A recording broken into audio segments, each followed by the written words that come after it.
Well, we certainly have covered a lot of ground here with all these professionals involved in the mining industry. I think it's time we ask our studio audience if you have any questions for our panelists. Please step up to the microphone now and we'll do our best to answer them for you. Do you train your miners to work together as a team while they're on a lifeline tether, Jim? Yes, we do. It is part of the quarterly training. Initially, we didn't do that. Initially we were just teaching straight SCSRs. We have 3 different models now that we have to go through. But it was actually brought up by one of the miners on, just how do we do that tether business? And it is tougher than it looks like. I mean, it's a long line. 10 people can attach to it. And how do they motion to each other to even get it initiated? Because as we talked about up here, once the mouthpiece goes in, it's all hand signals from there. It's pats on the back, it's pointing, it's signaling with your cap lamps. But yes, we do train with that. Just where to make the attachment points on each guy. And then we do have them crawl a short distance. Typically, right now we're doing it in portal buildings where we'll have a smoke-filled environment in one room and they access out through a door into another hallway or into another area that's smoke-free, and that's where they can take off the SCSRs or the expectation training SCSR and also the lifeline. Is it That's a good question. Possible for a man to get separated from the lifeline? As long as they're tethered together, it would not be possible. A lot of training there's involved with the speed. You have young miners, you have older miners. Sometimes young miners are like stallions, they want to get going. And I can remember back to my mining experience before we had tethers and we had fan failures and everybody would have to evacuate the mine, on how many times I had to really slow my pace down to stay with the slowest guy. Well, tethered together, that slowest guy will slow down the entire team. And that's something too, the training, I think, with what Kathleen's talking about. And how do you impress upon people to slow down to save a life? How do they know they're going towards safety? Pardon me? How do they know they're going towards safety instead of towards harm? On the lifeline has apparatus on it, a cone that always points in by, so that if you're going out by the direction to get to the outside portals, your hand will slide over that cone. If you're going the wrong way, it hits the flat end of the cone and you know you're going in by instead of out by. Thank you, sir. Mm-hmm. Anyone else, please step to the microphone. Next question, please. Question for Mr. Quitter. How do the older miners in comparison take your high-tech training versus over the younger miners? It's a good question. The younger miners are definitely more comfortable with it. They usually sit down and they don't need any help with the controls. But we found that across the board, 5 or 10 minutes, because this isn't like a video game where if you're not lightning fast reflexes, you're going to get picked off. This is very systematic training that you just take it at your own pace. So we found that after 5 or 10 minutes at the controls, usually just a keyboard and mouse in the desktop simulations, they're fine to go through it, and we've trained all ages. Thank you. Do we have another question? Step forward, please.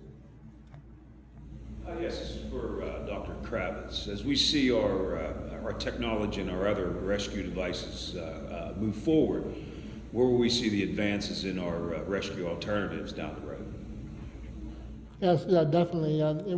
We've addressed that in our regulations, allowing room for improved technology to replace older technology as things get developed, things get improved in the industry.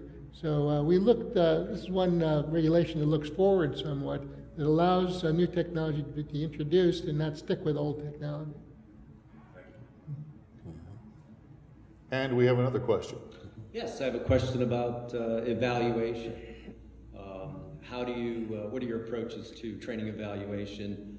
In other words, to measure the training and make sure that the miners have received the skills and knowledge that you wanted them to achieve. Want me to take that one? Mark, I think I can answer that one on what we do at Amfire. We recently, about a year ago, purchased a system called e-instruction, and I'm not plugging e-instruction or other systems out there. It's a computerized system where as you do your training, and once the training is completed, there are tests that are completed by the participants in the class. And it's almost like, welcome to studio audience. Each guy has his own controller. And as the questions go on either a computer screen or a screen like a PowerPoint type situation, they can't click on the correct answer.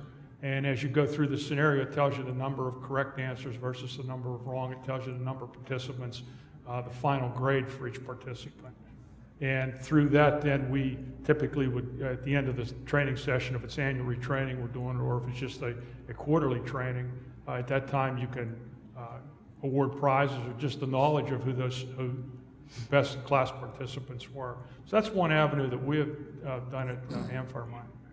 I'd like to add to that, where that type of evaluation can be retention of knowledge. How much knowledge are they retaining? What we do in the simulations is, because we're recording it, it can be played back, but we're also putting in data hooks for every click that they make, every action that they take. In the example of entering a chamber, you have specific steps. Do they do those steps properly? You identify key steps that are going to either keep the harmful atmosphere out, or the example we saw before was entering the airlock. Did they enter that properly or not? Yes or no? By going through that. In the example of emergency escape, they have to gather their crew, they have to meet at a certain location. So that really also includes navigating the mine. We have hazard recognition. They have to constantly monitor gases. And if the CO levels start to rise, that is a confirmation that there is, in our scenario, there may be an issue.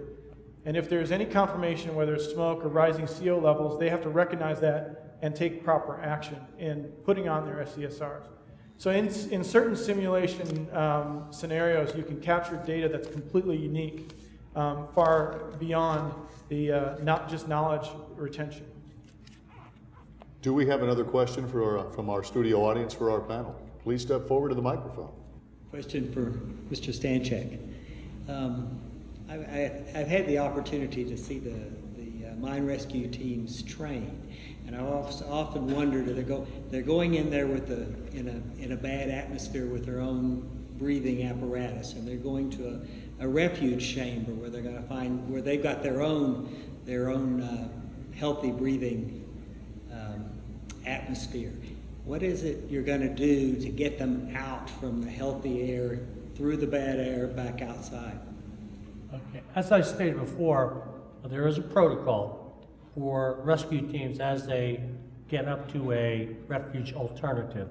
And once again, as I stated, teams are being trained in this protocol. One of the most obvious things to do is, once we are sure of how many persons are in the refuge alternative, the rescue team will take an appropriate number of breathing apparatus that is similar to the rescue team. Not like the ones that they have underground, but these are the actual fireman type full face rescue breathing apparatus. And they would then enter the airlock just like the miner would do, purge the airlock, and then determine who would come out, or if they have to make several trips. Sometimes that may be impossible, and one of the other alternatives to getting the miners out is a simple ventilation move by bringing some fresh air up to that area.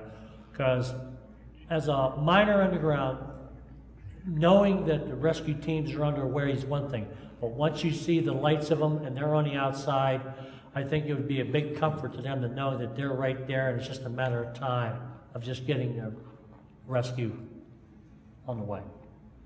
Very good. Audience is full of great questions. We have time for one more question. Please step up to the microphone. This question is for Mr. Burnage. Mr. Burnage, does NIOSH offer to the mining industry training material? And if so, how is it accessible to both the miners themselves and the operators? Yes, we do have these training materials available, and as we develop them, we disseminate them in a number of different venues. One is through hard copy versions that can be distributed at events such as the one we're attending today. But we also have many of these training materials available right on our NIOSH mining website, that you can download them directly and make as many copies as you actually need. So if you go to the NIOSH mining website, then that is www.cdc.gov/NIOSH/mining. That will take you right to our mining webpage. Go to the training materials section, and any of these materials are available there for you to download. Hey, I think we have time for one more question before we wrap things up. This is for Dr. Kowalski, track officer. How can a family help a miner after they've had a traumatic event? That's an excellent question, because many times the miner is trying to protect the family. The most important thing they can do really is to be patient and to provide support, to be there and to talk about it, to offer them opportunities to discuss what happened and encourage them to get counseling if necessary. But the most important thing is knowing that they're there for support. The other piece of this is the family has experienced this, and this can be very traumatic for a family. So if there is support available for family, they need to take advantage of that. We covered a lot of ground today. Well, a lot of underground, actually. So let's thank our guests, Jeff Stanchik from the Pennsylvania Bureau of Mine Safety, Jeff Kravitz of the Mine Safety and Health Administration, Jim Pavlik of Alpha Natural Resources and Amfire Mining, Kathleen Kowalski Trekoffler from NIOSH, Don Quitter from Commercial Training Solutions, and Mike Burnage of NIOSH's Human Factors Branch. Thanks to our contributors to today's presentation, the Mine Safety and Health Administration, Alpha Natural Resources and Amfire Mining, TJS Mining, Rocks Coal, Chem Bio Shelters, A.L. Lee, and MineArc Incorporated. All of us here, thank you for watching and have a safe and happy day.